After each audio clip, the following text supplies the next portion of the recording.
The Tale of Squirrel Nutkin by Beatrix Potter. This is a tale about a tale that belonged to a little red squirrel, and his name was Nutkin. He had a brother called Twinkleberry, and a great many cousins. They lived in a wood at the edge of a lake. In the middle of the lake there was an island covered with trees and nut bushes, and among those trees stands a hollow oak tree, which is the house of an owl who is called Old Brown. One autumn, when the nuts were ripe and the leaves on the hazel bushes were golden and green, Nutkin and Twinkleberry and all the other little squirrels came out of the wood and down to the edge of the lake. They made little rafts out of twigs, and they paddled away over the water to Owl Island to gather nuts. Each squirrel had a little sack and a large oar, and spread out his tail for a sail. They also took with them an offering of 3 fat mice as a present for Old Brown, and put them down upon his doorstep. Then Twinkleberry and the other little squirrels each made a low bow and said politely, "Old Mr. Brown, will you favour us with permission to gather nuts upon your island?" But Nutkin was excessively impertinent in his manners. He bobbed up and down like a little red cherry, singing, riddle me, rot-tot-tote, a little wee man in a red, red coat, a staff in his hand and a stone in his throat. If you'll tell me this riddle, I'll give you a groat. Now, this riddle is as old as the hills. Mr. Brown paid no attention whatever to Nutkin. He shut his eyes obstinately and went to sleep. The squirrels filled their little sacks with nuts and sailed away home in the evening. But next morning they all came back again to Owl Island, and Twinkleberry and the others brought a fine fat mole and laid it on the stone in front of Old Brown's doorway and said, "Mr. Brown, will you favour us with your gracious permission to gather some more nuts?" But Nutkin, who had no respect, began to dance up and down, tickling old Mr. Brown with a nettle and singing, "Old Mr. B, riddle me ree, hitty-pitty within the wall, hitty-pitty without the wall, if you touch hitty-pitty, hitty-pitty will bite you." Mr. Brown woke up suddenly and carried the mole into his house. He shut the door in Nutkin's face. Presently a little thread of blue smoke from a wood fire came up from the top of the tree, and Nutkin peeped through the keyhole and sang, "A house full, a hole full, and you cannot gather a bowl full." The squirrels searched for nuts all over the island and filled their little sacks. But Nutkin gathered oak apples, yellow and scarlet, and sat upon a beech stump playing marbles and watching the door of old Mr. Brown. On the third day the squirrels got up very early and went fishing. They caught 7 fat minnows as a present for Old Brown. They paddled over the lake and landed under a crooked chestnut tree on Owl Island. Twinkleberry and 6 other little squirrels each carried a fat minnow, but Nutkin, who had no nice manners, brought no present at all.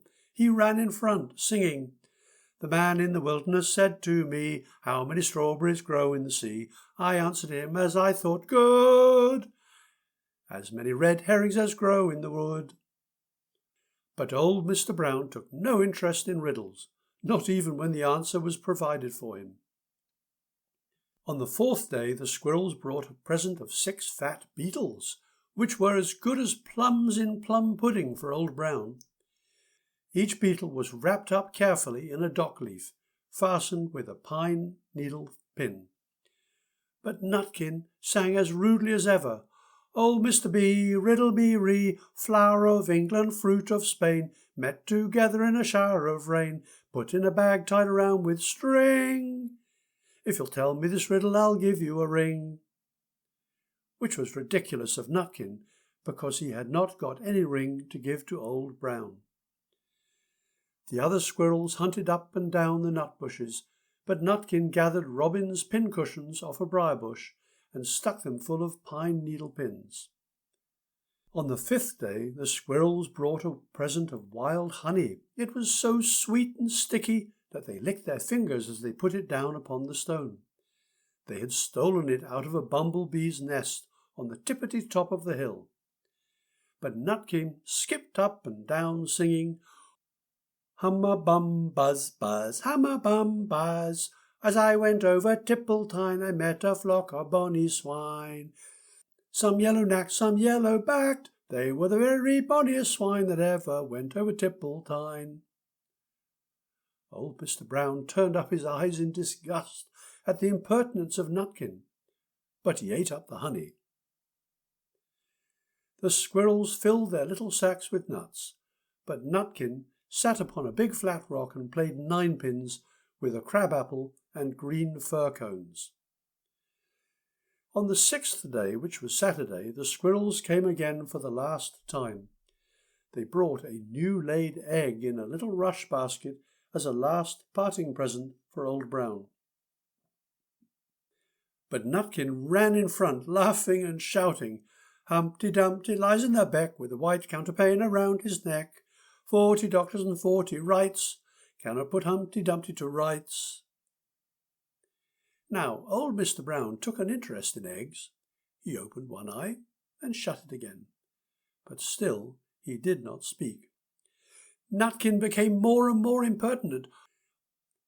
"Old Mr. B, hickamore, hackamore, on the king's kitchen door. All the king's horses and all the king's men couldn't drive hickamore, hackamore off the king's kitchen door."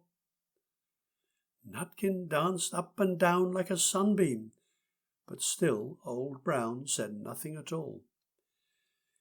Nutkin began again. "Arthur O'Bower has broken his ban. He comes roaring up the land. The King of Scots with all his power cannot turn Arthur of the bower." Nutkin made a whirring noise to sound like the wind, and he took a running jump right onto the head of Old Brown. Then all at once there was a flutterment and a scufflement and a loud squeak. The other squirrels scuttered away into the bushes.